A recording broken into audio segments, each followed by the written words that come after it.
Ugh. Hey everyone, welcome to today's draw along. It's the final of the spooky horror Halloween month draw along, and you guys voted for Trick. So today we're drawing Morbius, and I'm going to review the film as well whilst we're doing it. To start off with, I've changed the format of the videos a little bit. We got these on your right. I'm going to have like the different like stages of the drawing, so you can see what I'm so you can follow along a bit easier, as I'm already on the penciling stage here now. So, Michael Morbius, the living vampire. Not the greatest comic book character, so the fact that they made a film about him is just is not great either. But I'm going to read along to this Marvel Monsters book and read you the quick description of Morbius, the living vampire, suffering from a debilitating blood disorder. Talented biochemist Dr. Michael Morbius sought to cure himself. With the catastrophic side effects, transformed into a living vampire. Morbius now craves blood without belonging to the ranks of the immortal undead. His unrelenting need to feed often pits him against heroes like Spider-Man and the X-Men. This didn't happen in the film, obviously. Oh, let's focus on the drawing for a moment. As you can see, I'm shading in here. So what is going on? I'm having the light source come up from under Morbius this time, rather than the light source coming from down. He's on top of a building, so the street lights are what are lighting him up at this point as well. And now I'm on to the inking.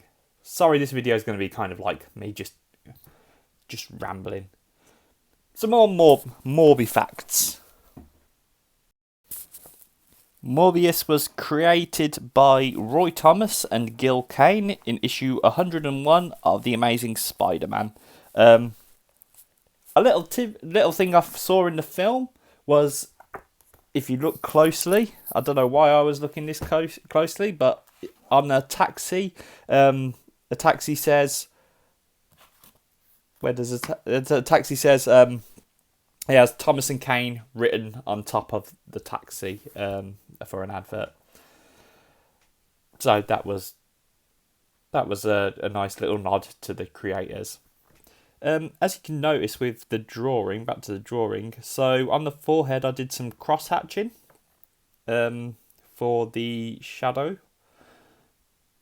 When doing cross hatching, it's basically what it sounds like. You're doing little crisscrosses, and this adds a little texture to your drawing as well, which I'll do as well in a bit with the shadow on Morbius's suit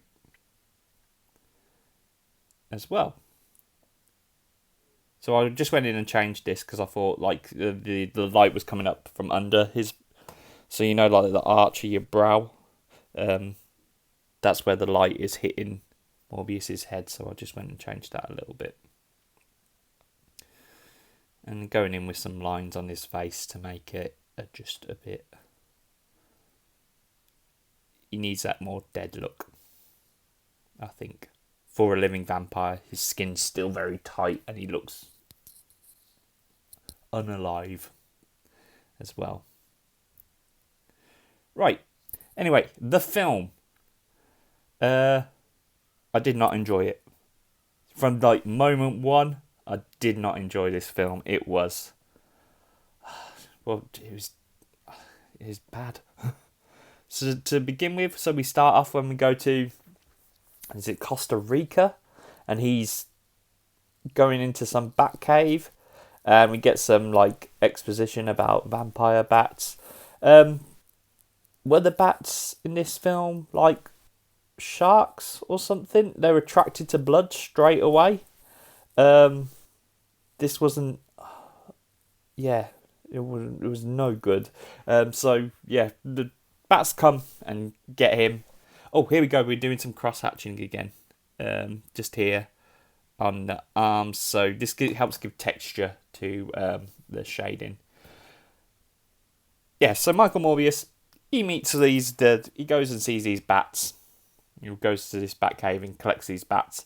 He also says vampire bats weigh nearly nothing, so this kind of foreshadows the terrible flying that we will get later on in the film, as well.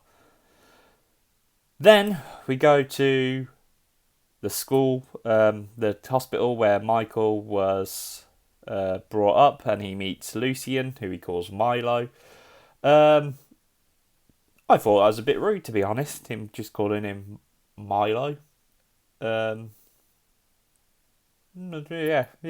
After several unalived children, not great. Yeah, this film's a lot of it's just going to be me sighing. This was the trick part of the thing that I got tricked into. I tricked myself into this. This is my own fault for watching this film. Other things that happened in the film. Morbius created True Blood.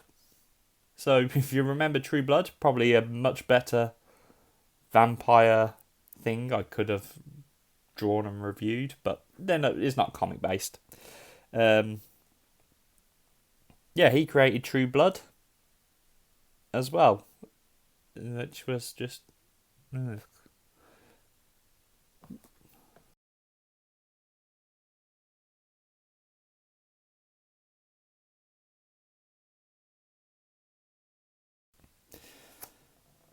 It was about this point, I mean, like 20 minutes in, that I got disinterested in the film and just started looking at my phone instead. Uh, I don't think there's any like redeeming qualities to it. Maybe, I don't know. Yeah, there's no redeeming qualities to it. Yeah, it's just a terrible film. I hope they don't make any more. So, for the last few minutes, I'm just going to talk about. Remember the Spider-Man animated series instead, where you had Morbius in it? That was so much better. Also, he actually drained plasma from people. Unlike this film where he drank the true blood and he didn't do anything vampire-ish at all. Yeah, go back and watch the Spider-Man 90s animated series instead. That is a much better depiction of the character, and also Blade shows up as well. So that's my review. Back to the drawing. I'm on to the colouring stage here. Just filling in the colours. Again, working out my light sources. My light is coming from the bottom of the picture.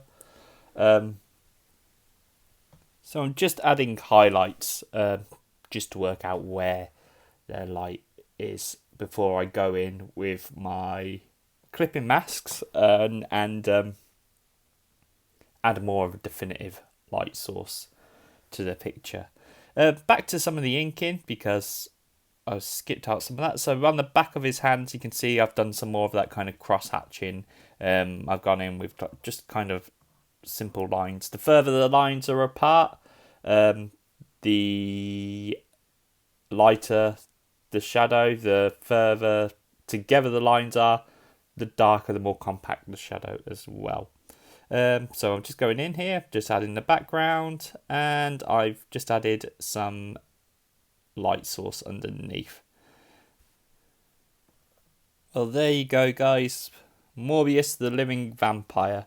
Thank you for drawing along and watching this video. I hope you like this more shorter type of video as well as having the pictures on the side for you for reference as well to help draw along. And also, thank you for listening to me ramble about a terrible film which I gave up on like halfway through. So until next time, I'll see you then. Bye. Right, before I go, I just want to point out I have comics for sale. We got The Last Nine here, special edition. Oh, this isn't the special edition copy. There's a special edition copy, but we got The Last Nine here, special edition, issue 1, got issue 2 here, and issue 3 as well. If you like Vikings and fantasy, these are the comics for you, and issue 4 is on its way. Also, we have The Dark Emissary, written by Nigel Trotman and drawn by myself. This is the first issue. There is more on the way of this as well. Think Spawn meets John Wick. Martial arts goodness as well. If you're into martial arts, this is the book for you. But yeah, if you're interested in buying any of these books, hit me up on the details on the end card now. Right, bye everyone. Bye.